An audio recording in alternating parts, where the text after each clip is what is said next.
প্রান্তে নবীজি সাল্লাল্লাহু আলাইহি ওয়াসাল্লাম ওই রোমান সৈন্যর সঙ্গে যুদ্ধ করার জন্য নবী তৈরি করলেন সেনাপতি। কয়জন? নবী তিনজনকে সেনাপতি তৈরি করলেন রে বাবা। কিন্তু ইসলামের জন্য সেনাপতির প্রয়োজন তো একজন ছিল। যেমন তাবলীগের জামাত যারা করে, তাবলীগের জামাতের জিম্মাদার বলেন, আমির বলেন, একজন প্রয়োজন হয়, হয় না? জোরে বলুন। কিন্তু সেনাপতি নবীজি কয়জনকে তৈরি করেছেন? জোরে বলুন। তিনজনকে সেনাপতি তৈরি করলেন। সাহাবাদের বুঝতে কারো কোনো রকমের কোনো কষ্ট হলো না, কেউ কিন্তু কষ্ট মনে করলো না। তারা তিনজন বুঝতে পেরেছে যে না, সেনাপতির জন্য তো একজন সেনাপতির প্রয়োজন হয় যাদের ময়দানে। কিন্তু রাসূলুল্লাহ তিনজনকে সেনাপতি কেন তৈরি করলেন? তার মানে তারা বুঝতে পেরেছে আমরা আর কোনো দিন বাড়ি ফিরব না। কি নবীর প্রেমিক তারা, নবীর ভালোবাসা কি, তারা বুঝতে পেরেছে যে আমরা আর বাড়ি ফিরে কেউ আসবো না। আমি যদি এখন বলি ওগো সীতানগরের মানুষ, কদমপাড়া বাবলা বোনার মানুষ, আল্লাহু আকবার, ইসলামের জন্য আমাদেরকে যেতে হবে, রক্ত দিতে হবে, আর বাড়ি ফিরবো না, আমরা কিন্তু কেউ বাড়ি থেকে বেরোবো না। ঠিক কিনা জোরে বলুন? হ্যাঁ, বেরোবো, বেরোবো। কিন্তু সাহাবাদের ইমানের তাকওয়া কত, ইমানের ভোল্টেজ কত শুনলেন। নবী তিনজনকে সেনাপতি তৈরি করলেন। তাদের বুঝতে কারো কষ্ট হলো না আমরা আর কেউ ফিরে আসবো না। সর্বপ্রথম নবী ডাক দিয়ে বললেন, আমার সাহাবা যায়েদ ইবনে হারিস, তুমি কোথায়? তুমি খাড়া হয়ে যাও। খাড়া হয়ে গেল। লব্বাইক সাদাইক ইয়া রাসূলুল্লাহ বলুন। বলে, যায়েদ গো, তুমি তোমার মা বাপকে একটা বাড়ির জন্য তুমি দেখা করে এসো। হযরতে যায়েদ বলেন, ইয়া রাসূলুল্লাহ, আমার মা বাপকে দেখা করার কোনো প্রয়োজন নাই গো নবী, আপনি আমার আব্বা যান, আর আমার মা এসে তিনি ঝুপড়ি ঘর থেকে দেখতেছে, আর কাউকে প্রয়োজন নাই। দ্বিতীয় সাহাবা জাফর ইবনে আবু তালিব, আমার চাচাতো ভাই, কোথায়? তুমি খাড়া হয়ে যাও। তিনিও খাড়া হয়ে গেলেন। রাসূলুল্লাহ বলেন, জাফর রে, একটা বাড়ির জন্য তোমার বিবি বাচ্চাকে দেখা করে এসো। হযরতে জাফর বললেন, লব্বাইক সাদাইক ইয়া রাসূলুল্লাহ, ওগো নবীজি, আমি আমার বিবি বাচ্চাকে একটা বাড়ির জন্য দেখা করে আসি। তিনি চলে গেলেন বাড়িতে। বাড়িতে গিয়ে দেখছেন তার বিবি কোরআনে কারিমা তেলাওয়াত করে। বিবিকে গিয়ে সালাম দিলেন। বলে, ও বিবি, আমি তোমার স্বামী জাফর এসেছি, একটা বারের জন্য সালামটা গ্রহণ করো। ও বিবি গো, আর আমার জন্য তুমি দোয়া করো। আমি যাদের ময়দানে চলে গেলাম রে বিবি, আর যে রাস্তায় আমি যাচ্ছি আমার সন্তানদেরকে রাস্তায় তুমি চালিত করো। নবীর প্রেমিক। সাহাবার বেবের সঙ্গে সঙ্গে কোরআন পড়া বন্ধ করে দিয়ে সালামের উত্তর কাটা দিয়ে দিলেন, বেরিয়ে এলেন। আসার পরে হাত কান তুলে দিয়ে বলছেন, আল্লাহ পরওয়ারদিগারে আলম, আমার স্বামী জাফরকে তুমি আমার বুকে তুমি ফিরিয়ে দিও গাজী করে আল্লাহ। সঙ্গে সঙ্গে জাফরের হাতে ছিল অলঙ্ঘা তরবারি। বিবির হাতের উপর একটা আঘাত করে দিল, দিয়ে বলে, বিবি রে, তোমার দোয়া আল্লাহর দরবারে কবুল হবে না রে বিবি। বলে, কেন? আমার আগেও একজন সেনাপতি রয়েছে, আমার পরেও একজন সেনাপতি রয়েছে রে বিবি, আমি জিহাদের ময়দান থেকে আর বাড়ি ফিরব না। হযরতে জাফরের বিবি বলেন, স্বামী গো, আপনি আসবেন না ঠিকই, কিন্তু আপনি মুখটা একটা বার ফিরিয়ে দেখুন, আপনার সন্তানের দিকে একবার তাকিয়ে দেখুন। হযরতে জাফর বলে, বিবি রে, আমি যদি একবার সন্তানের চেহারার দিকে তাকাই, আমি জাফর জাহাদের ময়দানে যেতে পারবো না, আমি আল্লাহর দরবারে নবীর দরবারে আমি সাক্ষী দিতে পারবো না। ও বিবি আমাকে তুমি দেখো না।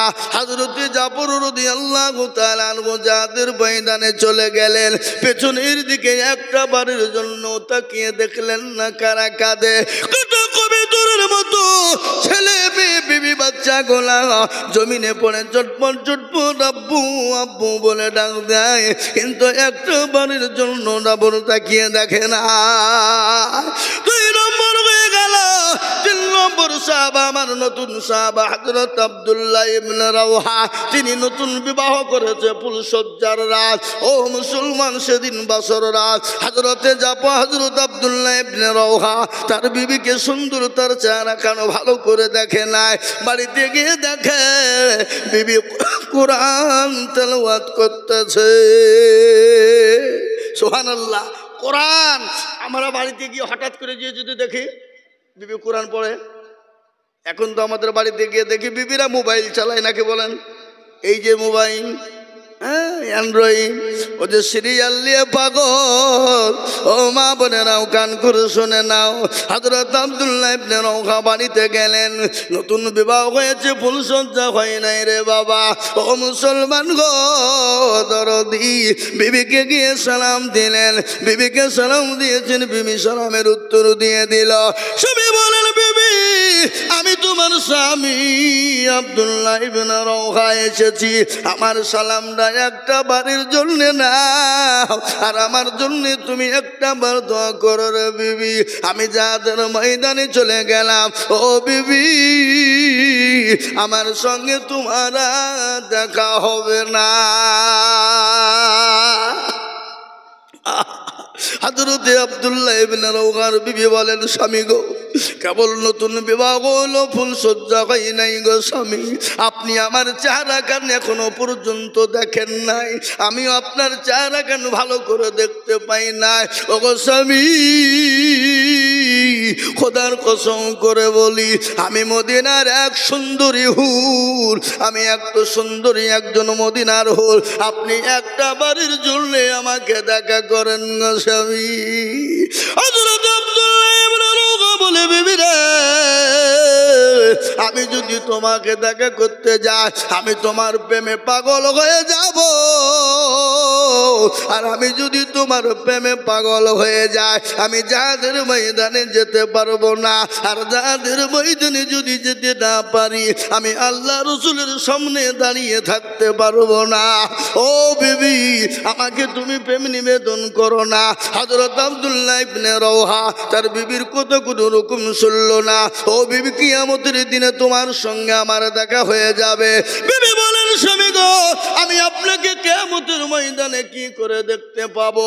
বিবিকে ডাক দিয়ে বলে, বিবি রে হাজার হাজার কালো ঘোড়ার ভিতরে একটা যদি সাদা ঘোড়া থাকে, বলো বিবি তুমি খুঁজে পাবে কি পাবে না? বলে অবশ্যই পাবো। ও বিবি তোমার যদি নেক ধারণা হয়ে থাকে কিয়ামতের দিন আমাকে তুমি নিশ্চয় তুমি খুঁজে পাবে। জাহাদের ময়দানে চলে গেল, জাহাজ শুরু হয়ে গেল, লক্ষ লক্ষ কাফের মেহমানদের লড়াই করবে মুতার প্রান্তে। আল্লাহু আকবার। হযরতে যায়েদ ইবনে খালিদ তিনি জাহাদের ময়দানে শহীদ হয়ে গেল। হযরতে জাফর রাদিয়াল্লাহু তাআলা আনহু তিনি ডান হাতে ইসলামের পতাকা ধরেছে, এক হাতে তরবারি ধরেছে, ধরার পরে জাহাদের ময়দানে শুরু হয়ে গেল বাবা কাফেরদেরকে জাহান্নামের টিকিট ধরিয়ে দিয়ে হযরত জাফরের ডান হাত কেটে পড়ে গেল, বাম হাত কেটে পড়ে গেল, ডান পা কেটে পড়ে গেল, বাঁ পা কেটে পড়ে গেল, শুধু গর্দানটা আলাদা হয়ে গেল। ইসলামের জন্য গর্দান হাত পা সব দিয়ে দিল, কিন্তু ইসলামের জন্য ধানটা কিন্তু মাটিতে পড়তে দেয় না, দাঁত দিয়ে চিবিয়ে খাড়া করে রেখেছে।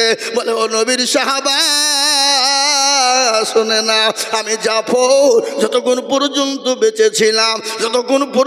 বেঁচেছিলাম আমি অনেক কাফেরকে জাহান্নামের টিকিট ধরিয়ে দিয়ে আমি নিজের হাত পা সমস্ত জিনিস দিয়ে দিয়েছি, কিন্তু ইসলামের পতাকা নিচে নামতে দিই নাই। সুবহানাল্লাহ। ও মুসলমান দরদি আজ আমি আপনাদেরকে বলবো আল্লাহ ওয়ালারা দিনওয়ালারা আজ ইসলামের জন্য কোরআনের জন্য আজকে দিনকে প্রতিষ্ঠিত করার জন্য সাহাবারা বিবিকে বিবাহ করে দিয়েছে, সন্তানকে ইতিম করে দিয়েছে, তাদের নিজের জীবনের সমস্ত জিনিস ইসলামের জন্য বিলিয়ে দিয়েছে।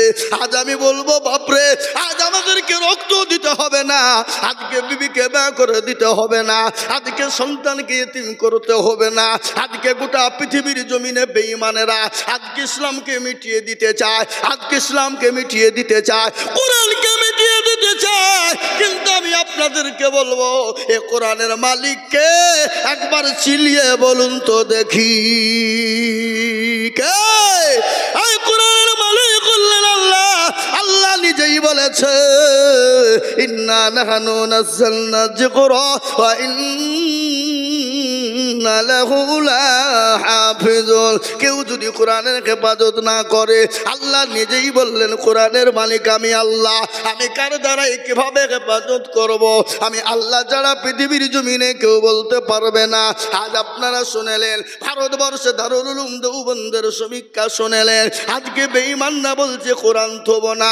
কিন্তু আমি বলবো বেঈমানেরা ইংরেজ চেয়েছিল কোরআনকে মিটিয়ে দিতে, ইংরেজ পারেনি। এই যুগের বেঈমান তারা চাইছে কোরআন থবে না, কাগজের কোরআন নিয়ে নিবি নে। কিন্তু জানি গোটা ওয়ার্ল্ডের মাটিতে একটা নয় দুটো নয়, আমি আজিজুল হক বলে দিয়ে যাচ্ছি দারুল উলুম দেওবন্দের সমীক্ষা 6.5 কোটি কোরআনের হাফেজ মজবুত রয়েছে। জোরে বলুন সুবহানাল্লাহ। তাই আমি আপনাদেরকে বলি ফেরাউন পারেনি, নমরুদ পারেনি, আবু জেহেল, আবু লাহাব, উতবা, সাইবা, মুগীরা পারেনি। এই যুগের বেঈমান তারাও পারবে না। একবার হাতটা উঁচু করে দিয়ে বলুন তো ইনশাআল্লাহ। নামান অনেকে তুলল না, ওরা মনে মনে করছে দেখো এবার আইজুর মনে হচ্ছে লাইনে যাচ্ছে। না রে বাবা না, লাইন বলে নয় বাবা, আমি আপনাদেরকে আসল তথ্য দিয়ে যাই বলে যাই। শোনালেন আমি আইজুল হক সারা পশ্চিম বাংলা নয় কয়েকটা রাজ্যে প্রোগ্রাম করি বাপ। দেশের পরিস্থিতি পরিকাঠামো আমি তো ভালো করে দেখতে পেয়েছি বাবা। এই পাঞ্জাবি হলো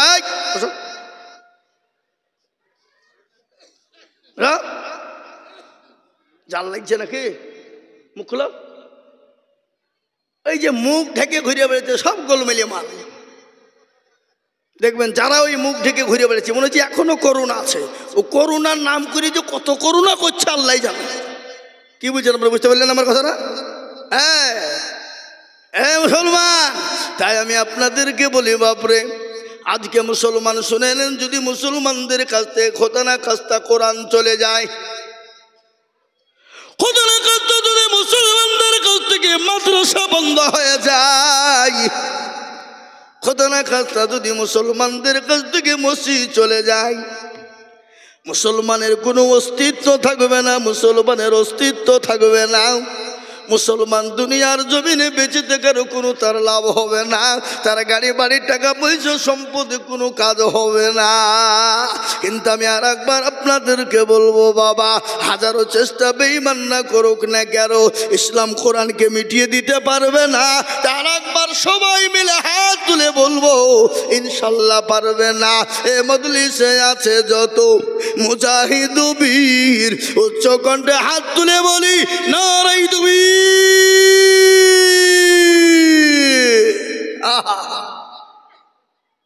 আহা, কিছু লোক এখনো তুলেনি। ওরা মনে করছে মৌলবি দেখতে পাবেন না। বুঝা যারে বোঝায় না রে তারে বোঝাই কে, আর না বুঝা যে হুহু করে তাকে ভূতে ধরে আছে। ঠিক না? এ মুসলমান বুঝেও বোঝে না যারা, তাদের বোঝাই কে? কিন্তু কান করে শোনেনি। যারা তুলে দিল তারা জিতে গেল, যারা তুললো না তারা হেরে গেল বাবা।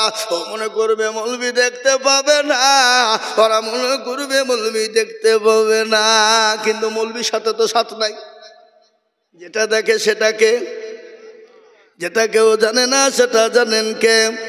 যেটা কেউ বুঝে না সেটা বুঝেন কে? সবাই বলে আমি ভালো, আমি জানি কি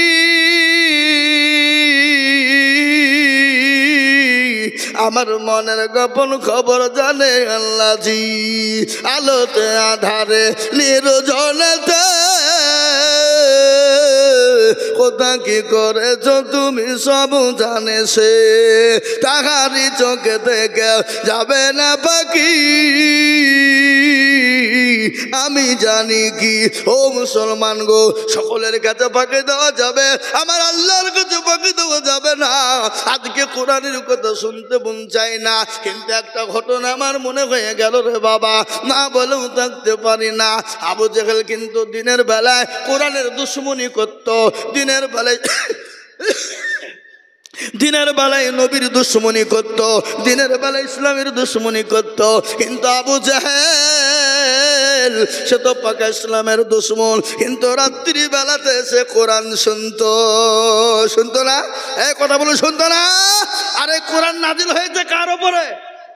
একটু চিলিয়ে বলুন তো, কার উপরে? জানেন না কার উপর? কেউ জানে কিন্তু ভয়ে বলছে না, যদি বাইচান ভুলিয়ে যায় ওটা মানিজ্যতর ব্যাপার নাকি? এ মুসলমান, এ কোরআন তো নাজিল হলো নবীর উপরে। এই কোরআন যদি নবীর উপর অবতীর্ণ না হতো, পাহাড় পর্বতের উপর অবতীর্ণ হয়ে যেত, পাহাড় পর্বত গুলো তুলুর মতন গুঁড়ো গুঁড়ো হয়ে যেত, তুলুর মতন হাওয়ার দিকে উঠতে থাকতো। কিন্তু যার ওপর দেখবেন যারা কোরআন পড়ে ভালো কারি, ভালো হাফেজ সাহেব, কারি আব্দুর রহমান ইবনে সুদাইস, যখন তারা নামাজ পড়ে মনে হয় সারা রাত্রি বসে বসে শুনি। আর ইমানের তিনটে লক্ষণ কি শুনেলেন? মুসলমানদের সামনে যখন কোরআন পড়া হবে, কি পড়া হবে? মুসলমানদের সামনে যখন কোরআন পড়া হবে, এই বাম দিককার স্তন যেটা রয়েছে বাবা, এই স্তনের নিচে দেখবেন নরম মাংস রয়েছে, আছে না? এই কথা বলেন। এই মাংসটা তত্তন করে কাঁপবে। এটা হলো ইমানদারের মেন পরীক্ষা, ইমানের পরীক্ষা। এটা হলো ইমানওয়ালার পরীক্ষা। 2 নম্বর, যদি ওটা না কাঁপে, মুসলমানের সামনে যখন কোরআন পড়া হবে, মুসলমানের গায়ের লোমগুলো একটা একটা করে খাড়া হয়ে যাবে। এটা হলো ইমানদারের 2 নম্বর পরীক্ষা। 3 নম্বর, কোন মুসলমানের সামনে যদি কোরআন পড়া হয়, মুসলমান শুনবে আর মনে মনে আনন্দ করবে। এটা হলো 3 নম্বরের ইমানের পরীক্ষা রে বাবা। আর এর পরেও যদি না হয়, জেনে নিতে হবে তার ইমানে বড় দুর্বল আছে, ইমানে বড় ঘাটতি আছে। আজকে বড় বড় কারি সাহেবরা যখন কোরআন পড়ে জানটা জুড়িয়ে যায়। একটা ঘটনা আমার মনে হয়ে গেল, ইংল্যান্ডের মাটিতে রে বাবা যখন প্রতিযোগিতা হয়েছিল। কি প্রতিযোগিতা হয়েছিল শুনলেন? ইংল্যান্ডের মাটিতে সেই সময় যত ধর্মের মানুষ ছিল, প্রত্যেকটা ধর্মের মানুষকে ডাকা হয়েছিল।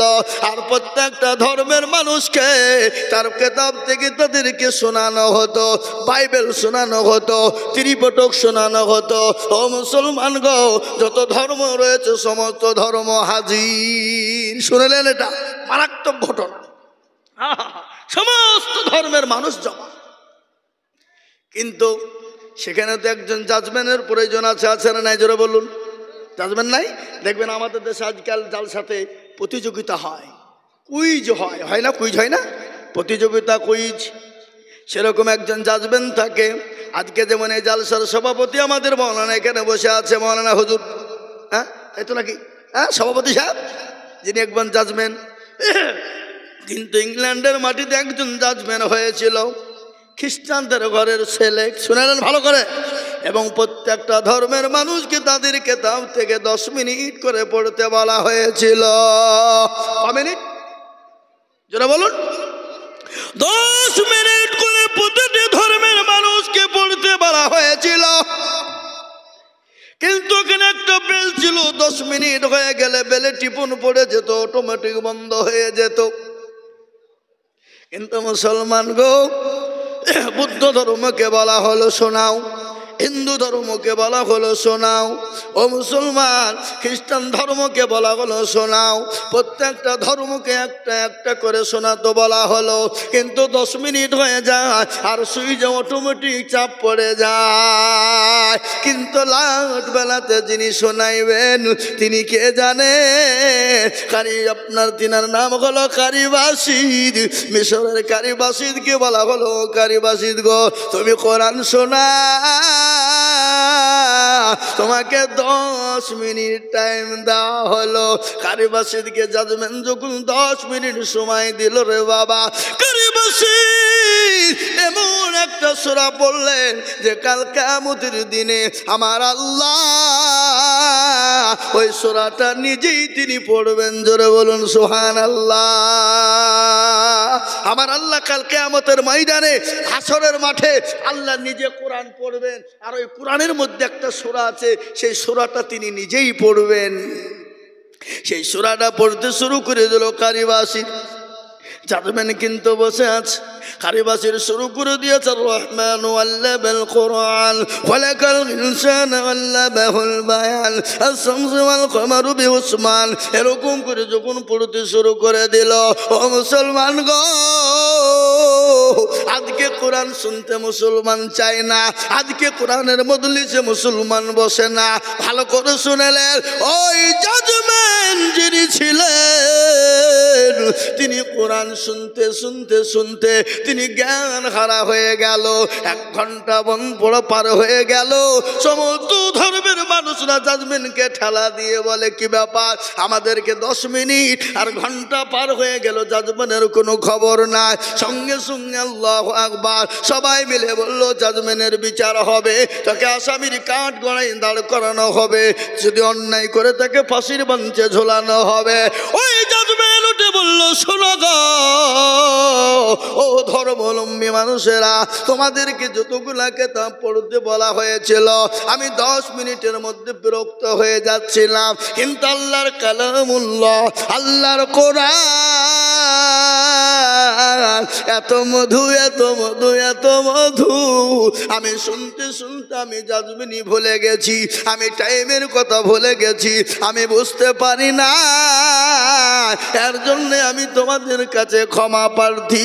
একবার চিলিয়ে বলুন আলহামদুলিল্লাহ। এই মুসলমান গো, এই কোরআন তো মুসলমানের যুবকরা পড়তে পারে না, মুসলমানের যুবকেরা কোরআন চিনে না।